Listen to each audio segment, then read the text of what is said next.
Hi and welcome to another video. In today's lesson, I'll show you how to get the film look using Dehancer. So anyways guys, let's jump in. So the film look holds a special place in the realm of filmmaking, and today we're delving into the process of achieving it using the Dehancer plugin. This versatile tool is compatible with After Effects, Premiere Pro, DaVinci Resolve, and even comes as an iOS app, enabling you to get the film look on your mobile devices.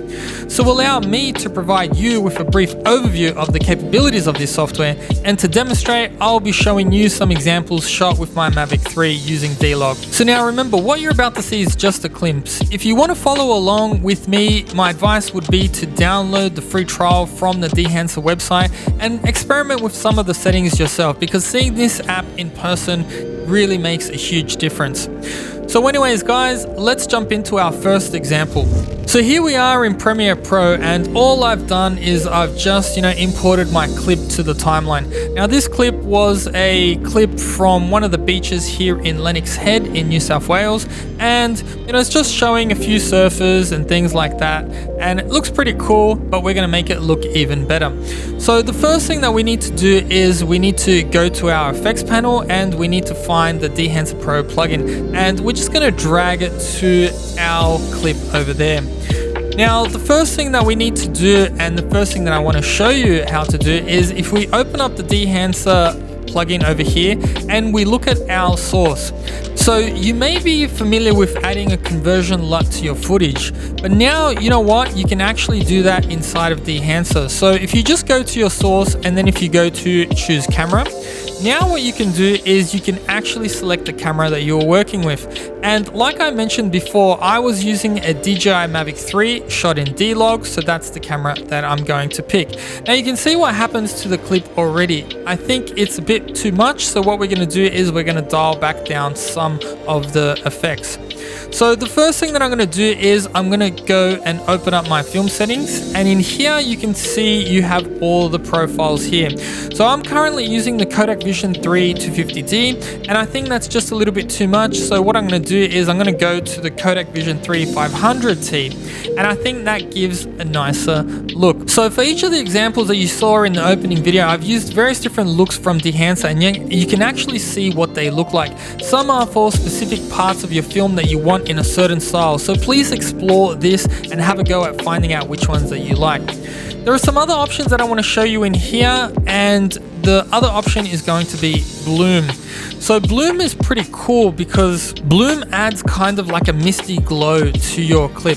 So if I enable that, you can see what's happening over here. Now it might be a little bit hard to see, so I'm just gonna have to zoom in a little bit. But if I go and disable it and then enable it, you can see that all of those white areas over there, like they look a little bit kind of misty.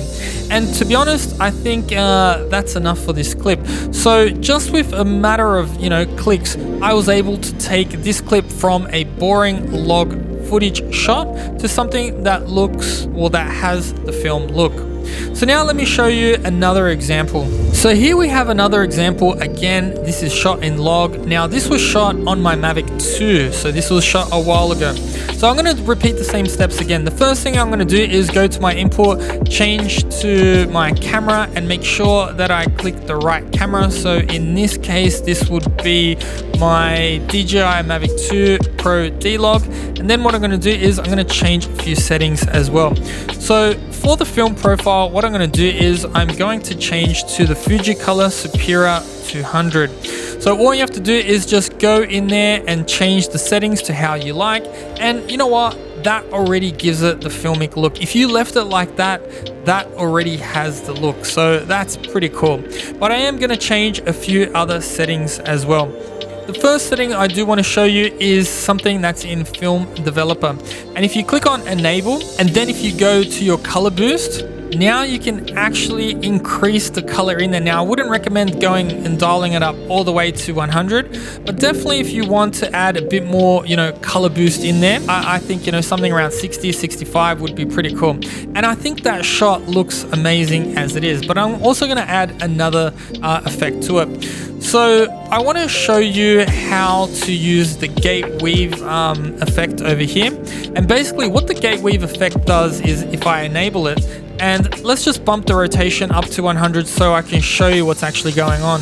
You can see how we have some camera shake. Now, in the past, you know, the old school cameras would have a little bit of camera shake while they are recording, and what Gateweave does is it tries to replicate that. Now, I wouldn't recommend on putting it at 100, but definitely something very subtle like 5. So with just 2 options and 2 effects inside of Dehancer, I'm able to create a really nice shot that really looks cool for my film look. So now let me show you another example. So here we have another example, and you may recognize this clip from a tutorial I did a few weeks ago. Now, if there's one plugin that I use on pretty much all of my motion graphics clips, it's noise and grain. And you know what's really cool about Dehancer is that they really have a nice noise and grain effect built into their plugin. So I'm going to show you how to use that on this clip here. Now, I could do this in After Effects, but I'm here in Premiere Pro, so I might as well show you here. So the first thing that I'm going to do is I'm going to load the effect on here. Now for this, because it's not shot in log or anything like that, I don't have to change any of those settings. I'll just leave it at Rec 709. If you want to adjust the temperature, you can, you know, you can have it warmer, cooler, whatever you want, but I'm going to leave that for now. But I am going to change the film profile. So what I am going to do is I am going to go into the film settings, and I'm going to change the profile to the Kodak Kodachrome 64 experimental look. And already that has given me a very nice look with some noise and grain in the sides. But I am going to change a few settings as well. So I am going to go down to the film grain, and I'm going to make sure that it's enabled firstly, but I am going to change the size. You know, I do like noise, so I am going to bump it up a bit. I'm going to change the amount to about 25, and I'm also going to change the midtones to about 90. Now, if I zoom into this, all right, you can see what is actually happening here. If I disable it, it becomes smooth and it looks how I exported it out of After Effects. But if I put the noise and grain on, I really think it ties it all together. And if you look at it from a complete composition, I think that looks great. That is the look I always want to go for in every one of my motion graphics clips. So now let me show you some other effects in here as well. I am going to go and add some film compression on here, and if I click on enable, it will now smooth out that image to have a nice, you know, uniformed compression that goes on top of that clip as well.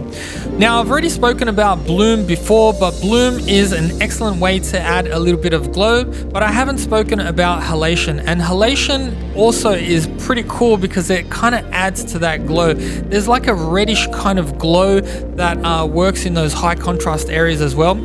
So if I click enable, now you can see that, yeah, it's just a little bit redder in those high contrast areas. And already just by adding a few of those effects in here without changing too much of the settings, I'm able to create this cool motion graphics that has, you know, noise and grain all over the top of it. And I think that looks great. You know, that really ties the whole composition together, and you know, that noise and grain is working its magic in the background. So for me, that is excellent. Now, ultimately, I have shown you 3 examples with 3 different layers of effects for Dehancer. If you want to know more about Dehancer, what you can do is you can go to the Dehancer website and you can scroll through all of their information here. They have information on what the effects do and the different types of film grain and all of that. You can also download the free trial, which is pretty cool as well.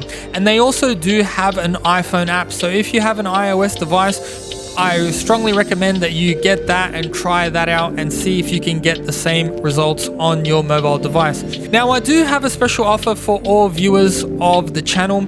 If you use the promo code Learnspace, you will get a 10% discount, and it's valid for all Dehancer products except the iOS app subscription. So if you are interested, please make sure that you check it out. So there you have it. If you're looking for a film look for your footage, then I would hope that you would give Dehancer a try. I hope you enjoyed the video. Leave a comment below if you have any questions, and I will see you guys in the next video. Peace.